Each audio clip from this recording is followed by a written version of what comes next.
Problema 23.14. Una carga de 60 nanocoulombs se localiza 80 milímetros arriba de una carga de menos 40 nanocoulombs. ¿Cuál es la fuerza resultante sobre una carga de menos 50 nanocoulombs colocada a 45 milímetros a la derecha de la carga de menos 40 nanocoulombs en dirección horizontal?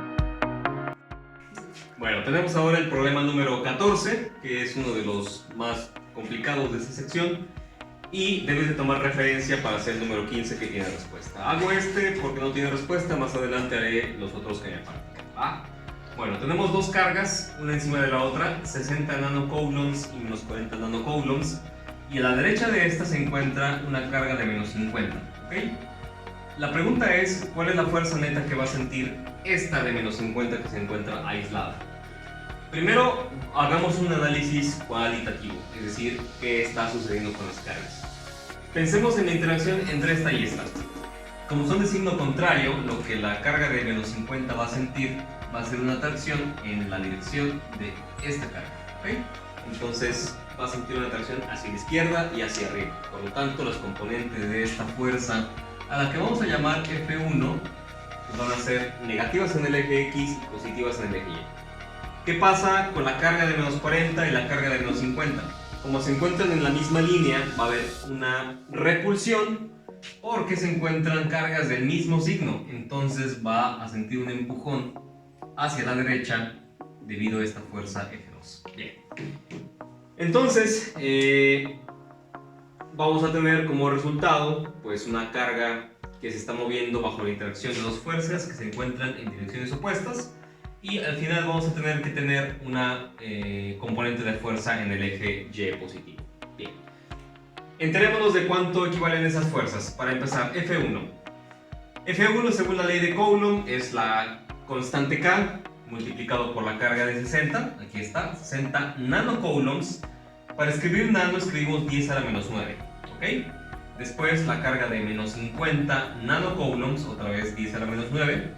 Y lo dividimos entre la distancia. La distancia inicialmente no la tenemos, no tenemos esta distancia que hay acá.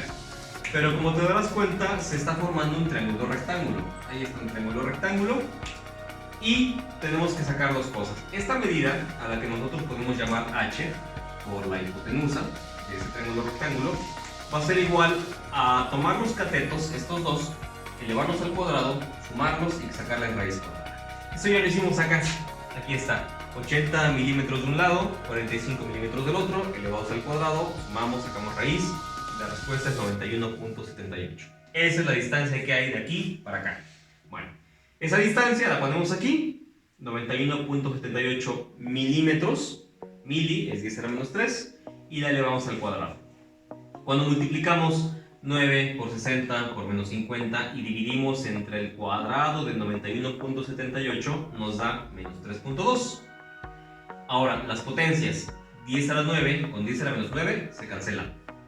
Y luego nos queda 10 a la menos 9 y aquí tengo un 10 a la menos 3 al cuadrado. Tendría 10 a la menos 9 arriba y un 10 a la menos 6 abajo. Entonces cuando yo divido estas dos, tengo que restar la de arriba menos la de abajo. Menos 9 menos menos 6 es menos 9 más 6. Menos 9 más 6 es menos 3. Por esa razón tengo aquí menos 3.2 por 10 a la menos 3 newtons. Newtons porque estoy calculando una fuerza. Ahora, como habíamos dicho, esta fuerza se encuentra sobre esta línea. Aquí está la fuerza, ¿ok?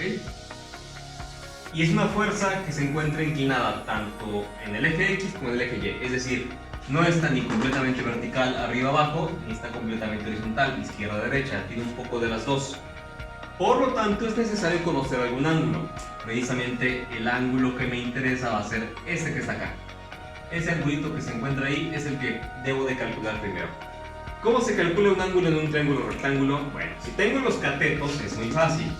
Estos catetos me van a decir qué ángulo va a ser el de acá. Como con la tangente inversa. La tangente inversa del cateto opuesto, que es el de acá, 80, entre el cateto adyacente, que es el de 45, que es el cateto que está junto al ángulo. Cuando yo saco ese cociente y aplico la tangente inversa, me da un resultado de 60.6 grados. Así que ese ángulo es el que está acá. Entonces, voy a trasladar este vector en rojo, aquí, a este lado, observa bien, este vector en rojo tiene dos componentes, una componente en X que es horizontal hacia la izquierda y una componente Y que es vertical hacia arriba. El ángulo de 60 se encuentra aquí, es el mismo que está acá, es el ángulo que hace la fuerza con la horizontal. Listo. Entonces, si te das cuenta, la componente X de la fuerza es un cateto adyacente. Cuando tenemos cateto adyacente usamos la función coseno, y cuando tenemos un cateto opuesto usamos la función seno. Por lo tanto, para encontrar las componentes debo de tomar este valor de fuerza. Este valor es la hipotenusa, es precisamente este. Este valor, menos 3.2 por 10 a la menos 3, y lo coloco, menos 3.2, aquí me falta poner el 10 a la menos 3, por el coseno de 60 grados, y eso como resultado tiene menos 1.57 por 10 a la menos 3. Si para la componente X usé el coseno, para la componente Y uso el seno. Repito el procedimiento, 3.2 por 10 a la menos 3 por el seno de 60 me da menos 2.78 por 10 a la menos 3.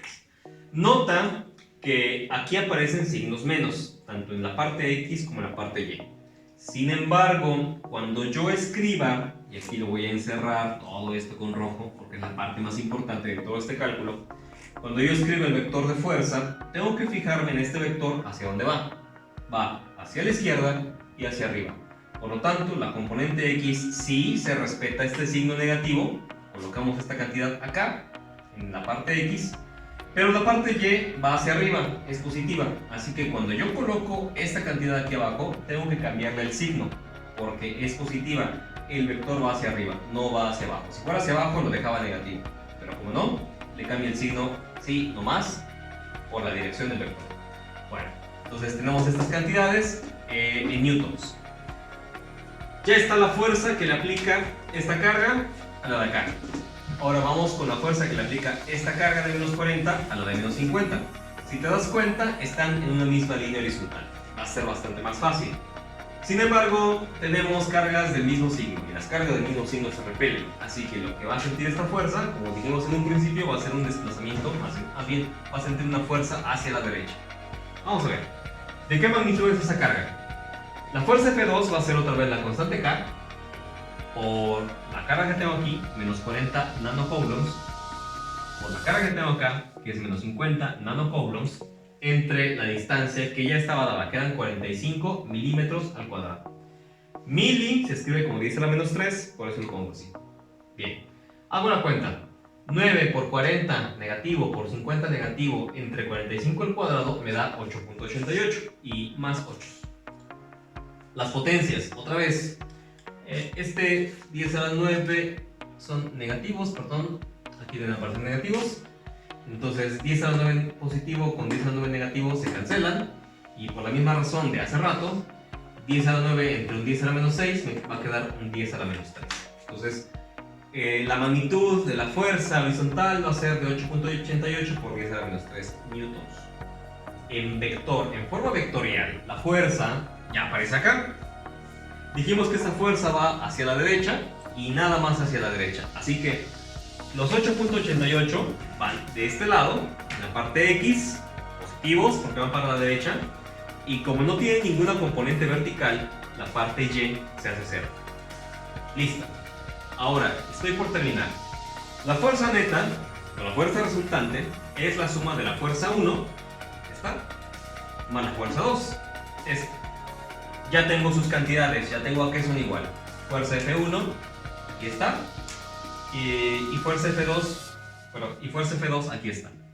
La sumo, y cuando la sume yo, voy a obtener que 8.88 más menos 1.57 me da 7.31 por 10 a la menos 3.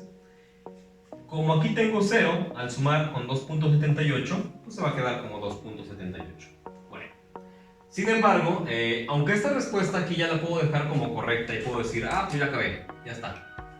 Es necesario a veces calcular la magnitud de la fuerza, y para hacer eso se sigue una receta muy sencilla.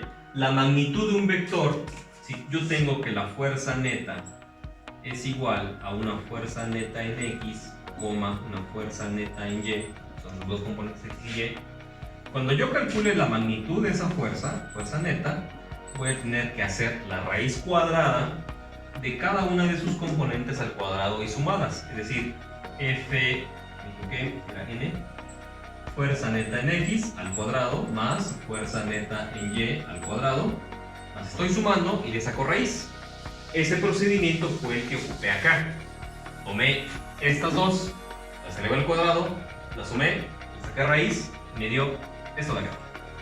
Esa es la fuerza neta. Un valor positivo de 7.82, puede ser menos 3. Y ahora, ¿a qué ángulo se está dirigiendo eso? Bueno, es muy fácil saberlo. Una vez que tengo las componentes, para sacar el ángulo se ocupa la tangente inversa de la componente Y. Esta es la componente Y sobre la componente X. Esta es la componente X. Hago la división, calculo la tangente inversa de este resultado y el resultado fue 20.8 grados. De manera que ya viéndolo aquí en el dibujo, 20.8 grados estarían más o menos como por acá. Este vector en verde aproximadamente me dice cuál sería el resultado de esas dos fuerzas que están actuando. Eso es más o menos previsible porque la carga de 60, aunque es más grande, está mucho más lejos. Entonces es como si la afectara mucho más esta de 40, que es más pequeña, pero se encuentra a una distancia de 45. De hecho, si te das cuenta, hay 45 entre esta y esta, y hay más de 90 entre esta y la de 60. Por eso tiene más influencia la carga de menos 40 y prácticamente se va hacia la derecha. Bueno, pues ahí termina el problema número 14.